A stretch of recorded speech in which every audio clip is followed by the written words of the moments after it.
So today we are going to look at, still at pressure groups. Well, our objective cuts across the following: methods employed by pressure groups in achieving their goals, factors that can prevent pressure groups in achieving their goals, demerits of pressure groups, difference between pressure groups and political parties. So we still have a lot as well to look at today. So let's take them one by one. What are the methods employed by pressure groups? Number one is to lobby, right? They lobby members of the legislature to pass laws that are favorable to their members, right? They can go to their house, pay you a visit, meet you elsewhere, lobby you, try to influence your decision making so that it can affect them, especially if you're a lawmaker, right? So ultimatums, pressure groups can issue statements of conditions to government. They can tell you, if you don't do what we're telling you to do right now, in the next 1 week, we're going on strike. So they're giving you an ultimatum, 1 week, or they go on strike. Now, strikes and boycotts, they can use different aims. Boycott means that they may decide not to patronize a given service till you listen to them. Or they can say, from today, nobody is going to visit ShopRite in Ikeja till the government do the following to the staff there. Strike means they are not going to work. Everybody stays at home. So in strike, they will down their tools and stop working. In boycott, they will stay away from a given service or whatsoever. Demonstrations. Pressure group can also use demonstrations. It may be peaceful or violent. Here they carry placards. You can see them on the street, placards, and the member of the press comes in and records what they are doing and projects it out there for the government to see, for everybody to see.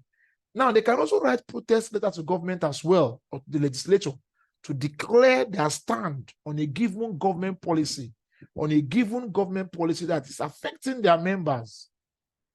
So pressure group can mount effective campaign and propaganda either on TV, on radio, or newspaper in order to win the public opinion, which can help to mount pressure on the government, right?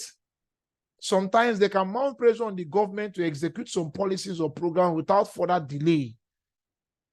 At times, like if we talked about the anomic pressure group, they can hijack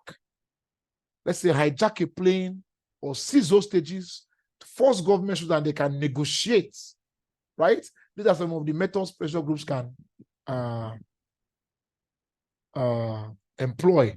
Also, they can form alliances with political parties so that they will give political parties numbers, support them with numbers, and win the election, so that the political party in turn, when they become government, can give them certain consensus, give them some whatsoever, some reward or some, how do I put it? Give them some, cut them some slacks in some given positions, right? Now, factors that can militate against pressure group, what can prevent them from achieving their goals? If they have a weak leadership, the government can always ride them. The government will not even listen to them, right?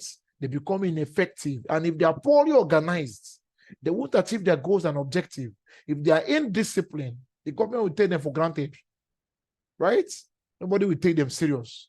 Now, if they lack funding, either from their members, from donations or whatsoever, they will be incapable of carrying out their objectives.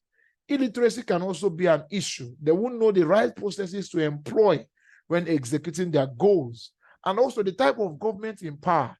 If the government is the military government, you can protest and the government can shoot you, right? They don't respect fundamental human rights. So that's the issue. Now, what are the dangers or demerits of pressure groups?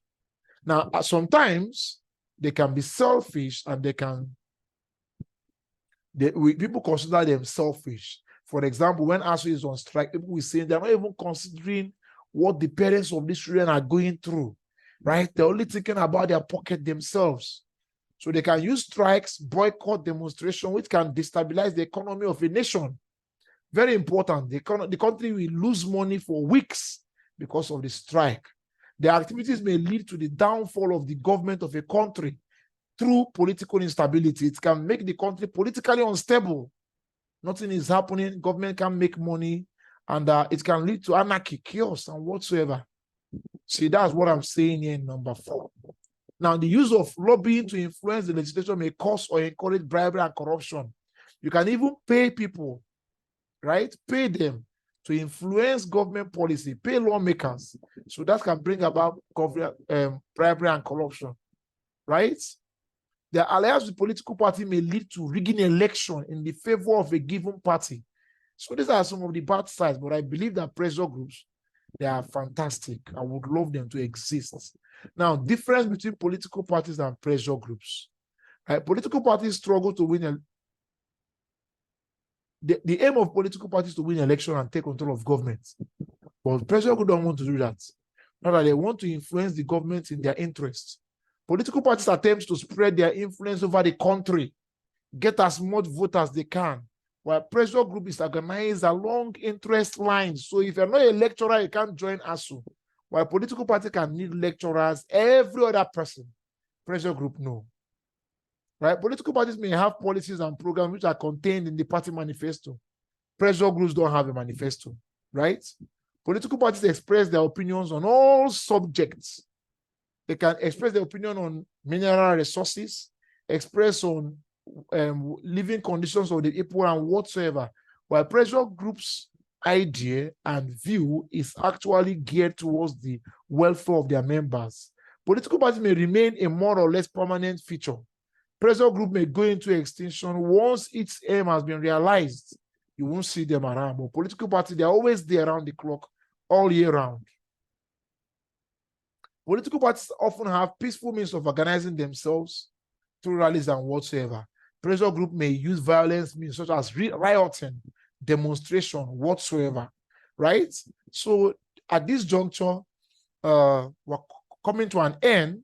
We looked at 4 objectives. Take a look at them. We looked at 4 objectives. I hope you are familiar with them. So if you have any question, the comment section is there for you. If you have clarification, if you have views to share with me, the comment section is there for you as well. And I'll be right there to answer or to meet your need. So if you have in the absence of any other question, I'll be resting my case here. Do have a pleasant day.